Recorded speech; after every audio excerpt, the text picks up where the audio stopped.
હાલો મિત્રો, જય શ્રી કૃષ્ણ.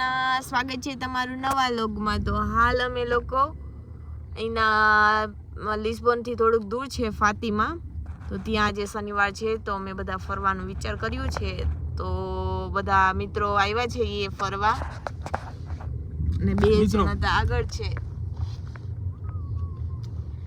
તો ફાતિમા અહીંયા આપણા ક્રિશ્ચિયન ધર્મનું મોટું ચર્ચ જેવું છે આમ. તો બધાય બહુ ફરવા આવે છે પણ અમે લોકો એક વાર હજી આવ્યા નથી. તો હાલ વિચાર્યું છે કે ચાલો જો હવે થોડું આવવા માંડ્યું છે કે ઓલું ગેટું હોય ને ફાતિમા ભેગું ગેટ આવે કેવું હોય, હા એવું કશું હોય. તો એ બહુ તો આપણે જ્ઞાન નથી. તો હાલો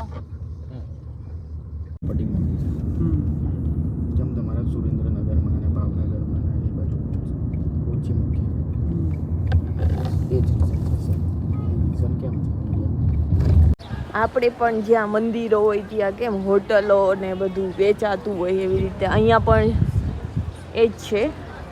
હજી તો અમે ચાલવાનું છે, ચાલતા જઈએ. અને આજે વાતાવરણ તડકાને બદલે થોડુંક ઠંડુ થઈ ગયું. જો અહીંયા તો આખું ઘર જેવું ચોરસ કરી દીધું ફરતી કોર, અને નાના સ્ટોલ અંદર રાખી દીધા છે. બધું જ માલ ખ્રિસ્તી ધર્મ ને બધા હોય ને એવા માળા ને છબીઓ ને પર્સ ને એવું બધું મળે છે. તો મિત્રો અમે ફાઇનલી આજે ફાતિમાના ગ્રાઉન્ડ પર આવી ગયા છે. આગળ મંદિર છે અને પબ્લિક વધતું જાય. જેમાં આપણે મોટું ફેમસ મંદિર હોય ને એમ પણ અહીંયા પોર્ટુગલનું લિસ્બનનું મોટું મંદિર છે જે ટુરિસ્ટો બહુ જ આવે, બહુ એટલે બહુ જ. હજી તો ચાલુ થયા. અને જો બધા, અને ગ્રાઉન્ડ એટલું મોટું છે, બહુ એટલે બહુ જ મસ્ત લાગે છે.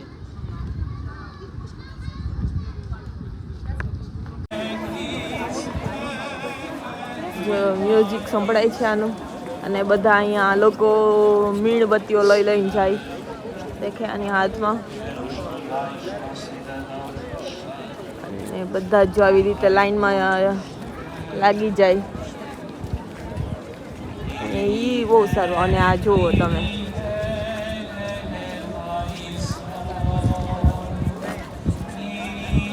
બધાના હાથમાં મીણબત્તી છે. ખૂબ જ મોટું છે. કેવું આ કેથોલિક ધર્મનું છે. ધુવાડો નીકળે છે કે ધૂપ જેવું છે કે શું છે? આ ઈડ લઈને આવે છે. આ શું? અહીંથી એટલી બધી લાઈન છે તો, અને બધા પાસે મીણબત્તી છે. તો મારી પાસે નથી એટલે હું નીકળી ગઈ. અને આ વડીને પૂછ્યું તો એ કે આપણે જેમાં નાળિયેર વધારે ને આ લોકો આ તાપની અંદર મીણબત્તી ફેંકી દઈએ એટલે આ કન્ટિન્યુ ધુવાડો. અને આ થોડીક વાર જે પોતાના ધર્મના ને આ એ લોકો પ્રાર્થના કરી લે. આપણે તો અહીં દૂરથી જોઈ લે, કારણ કે લાઈન તો છે બહુ મોટી. એટલે અહીંથી દૂરથી દર્શન કરી લઈ. જો એ લોકો પેલા બોડે અને થોડીક વાર જે કંઈક બોલવું એ બોલી લે, પછી આગમાં ફેંકી દે મીણબત્તી.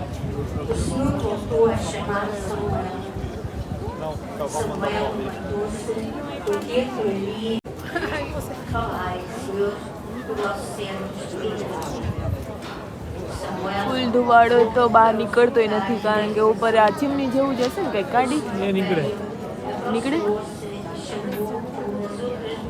તો ત્યાં ઊભાઈ ના રહ્યા માણસો. ઝાડો જો કાળો ફૂલ તાપ થઈ.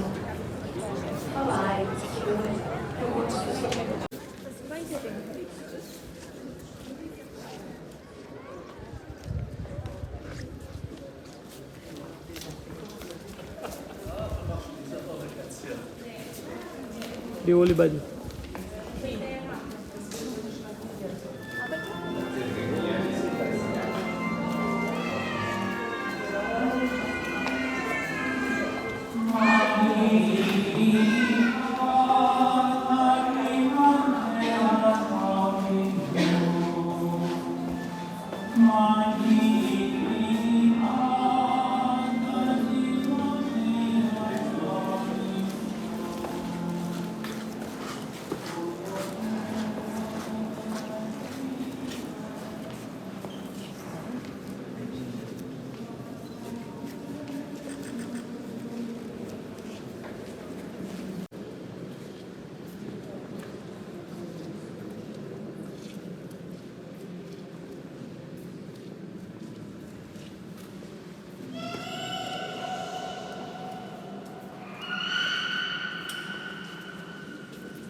અત્યારે હાલ અમે મ્યુઝિયમમાં જોવા જઈએ છીએ, પણ અહીંયા બધી ભાષામાં લખેલું છે.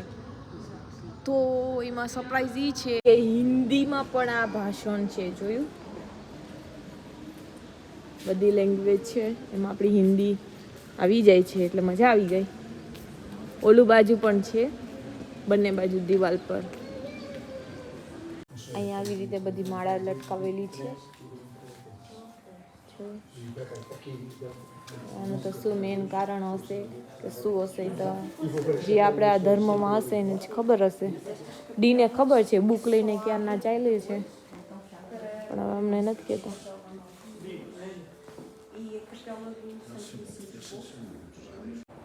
આનું શું છે ડી?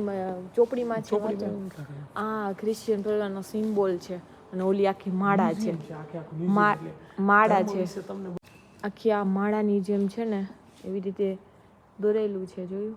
મીન્સ કે લાઇટિંગમાં ગોઠવેલું છે, અને ભગવાનને નીચે આ ચિત્ર એવી રીતે દોર્યું છે. અને આમ જોવા જાય તો કે જાતનો મ્યુઝિયમ ન હોય.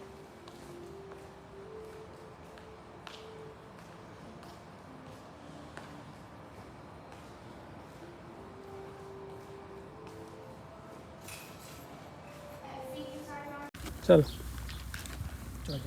તો અમે બધા લોકો ગાર્ડનની અંદર ઘરેથી બનાવીને લઈ આવ્યા છીએ જમવાનું. એટલે હવે અમે લોકો જમી લઈએ ફાતિમાના ગાર્ડનમાં બેસીને. તો આપણે ગુજરાતી છીએ એટલે ઘરેથી લઈ આવવાનું હોય. તો આજે અમે ભેળ લઈ આવ્યા છીએ. ભેળ એટલી મસ્ત થઈ છે, હવે કોઈ નામ ના લે વાતો કરવાની, એટલા વર્ગી ગયા છે. પેલા ભેળ ખાઈ લઈ અને પછી ભૂંગળા બટેટાનો વારો. તમારો શું અભિપ્રાય છે? બનાવી કોની? તો પછી તમારો